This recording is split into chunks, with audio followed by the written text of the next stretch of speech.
আজি লৈ আহিছোঁ আপোনালোকলৈ ছাগলী মাংসৰ এটা ৰেচিপি। মোৰ খাই খুবেই ভাল লাগিল, ভাবিলোঁ আপোনালোকৰ মাজতো শ্বেয়াৰ কৰোঁ। ট্ৰাই কৰিব পাৰিব। একদম চিম্পুল হয়, কিন্তু অলপ টাইম লাগিব। সকলোৱে জানেই ছাগলী মাংস বনাবলৈ অলপ টাইম লাগেই। খুব সাধাৰণ মছলা ব্যৱহাৰ কৰি বনাইছোঁ। বলকচোন এতিয়া আমি ৰেচিপিটো আৰম্ভ কৰোঁ।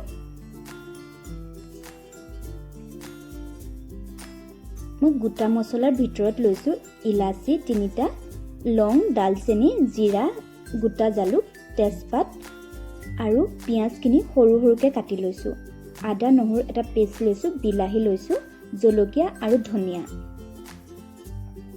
এতিয়া মই মটনখিনি মেৰিনেট কৰি ল'ম। ইয়াৰ বাবে লৈছোঁ মই নিমখ, মিট মছলা, ৰেড চিলি, গৰম মছলা, জিৰা পাউডাৰ আৰু ধনিয়া পাউডাৰ। সকলো মই সৰু চামুচেৰে এচামুচ লৈছোঁ আৰু লৈছোঁ হালধি 1 চামুচ। ইয়াৰ লগত মই কেঁচা মিঠাতেল এড কৰিম। ইয়াত দেখিছে কেঁচা মিঠাতেল অলপ দি দিছোঁ আৰু দিছোঁ পিঁয়াজ আৰু দিম আদা নহৰুৰ পেষ্ট। এই সকলোখিনি দি মই ভালদৰে মঠি লৈছোঁ। ইয়াত দেখিছে এইখিনি মই প্ৰায় 1 ঘণ্টা ৰাখি দিম এনেদৰে। এতিয়া মই এখন কেৰাহী গৰম হ'লত তাত তেল এড কৰি দিছোঁ। তেলখিনি গৰম হৈছে এতিয়া হ'লত মই এই পিঁয়াজখিনি এড কৰি দিলোঁ।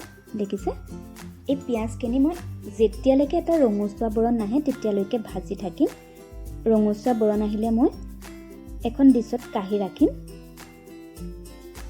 এই পিঁয়াজখিনি মই কিয় কাঢ়ি ৰাখিছোঁ সেইটো আপোনালোকক পাছত জনাম, এইটো ছাৰপ্ৰাইজ হৈ থাকক। কেৰাহীত যিখিনি পিঁয়াজ থাকি গৈছিলে সেইখিনিত মই এতিয়া মটনখিনি ভাজিম। এয়া দেখিছে মই গোটেই মটনখিনি ইয়াত দি দিছোঁ। এতিয়া মই এনেদৰে অলপ সময় ভাজি লৈছোঁ। ইয়াত মই এতিয়া একোৱে এড কৰা নাই, কাৰণ আগত মই দিয়ে থৈছিলোঁ সকলোখিনি মছলা, নিমখ, হালধি। এনেদৰে এতিয়া মই ঢাকি ৰাখিম, প্ৰায় 10 মিনিটমান ঢাকি ৰাখিম। ঢাকোন খোলাৰ পিছত এয়া দেখিছেনে তাত মাংসৰ পৰা এটা পানী ওলাই গৈছে। এইটো মই একো পানী এড কৰাই নাছিলোঁ, মাংসৰ পৰা নিজে নিজে ওলাই গৈছে এইখিনি। এতিয়া মই ঢাকোন মাৰি ৰাখি দিম। এয়া চাওকচোন মাংসখিনি হৈ গৈছে। অলপ ভাজ খোৱাৰ পিছত এতিয়া মই আলু দি দিছোঁ। আপোনালোকক এটা কথা মোক ক'বলৈ থাকিয়ে গৈছিলে, মই ইয়াত আকৌ আদা নহৰু পেষ্টটো দিছিলোঁ, সেইটো দেখুওৱা নহ'লে থাকি গ'ল। এতিয়া মই ইয়াত দি দিছোঁ জলকীয়া। এইখিনি দি মই ভালদৰে মিক্স কৰি দিছোঁ। এয়া দেখিছে মছলা কালাৰটো আহিয়ে গৈছে।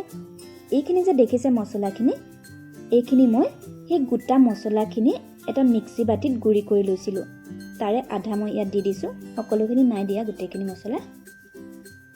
ইয়াত দিছোঁ মই মিট মছলা 1 চামুচ আৰু দিম আধা চামুচ ৰেড চিলি।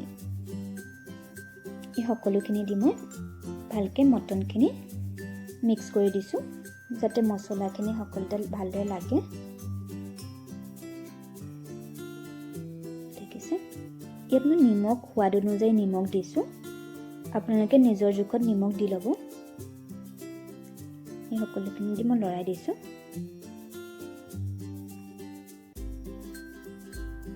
এয়া চাওকচোন মাংসৰ পৰা এটা কালাৰ ওলাইছেই।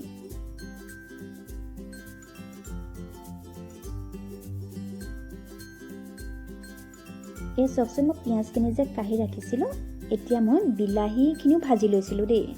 এই বিলাহী আৰু পিঁয়াজখিনি এটা মই মিক্সাৰ পেষ্ট বনাই ল'ম। দুইখিনি মিলাই পেলাই লৈছোঁ, পেষ্টটো বনাই ল'লোঁ। ইয়াত মই এড কৰি দিম এতিয়া।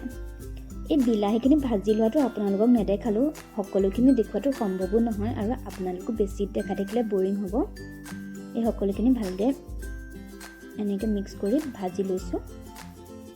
এতিয়া মই অলপমান পানী দি দিছোঁ। এইখিনি মই গৰম পানী দিছোঁ, আপোনালোকেও গৰম পানীয়ে দিবলৈ চাব।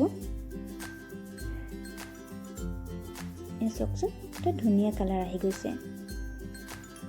পিঁয়াজ আৰু বিলাহীটো ভাজি পেলাই এনেকৈ পেষ্ট বনাই দি দিলে এটা বেলেগ সোৱাদ আহে আৰু কালাৰটো বহুত ধুনীয়া আহে। চাওকচোন কালাৰটো কি ধুনীয়া আহিছে।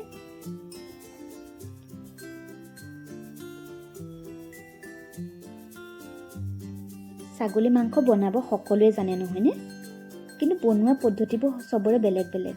মই আলুখিনিও ভাঙি দিছোঁ যাতে গ্ৰেভিটো ডাঠ হয়।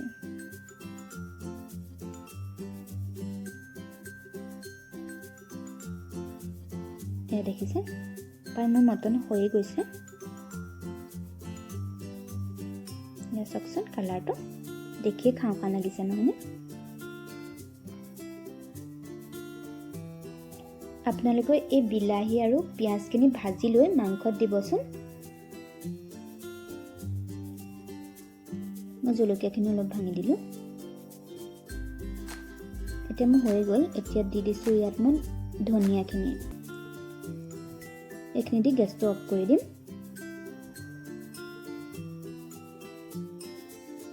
এয়া মোৰ মটন ৰেডি হৈ গ'ল।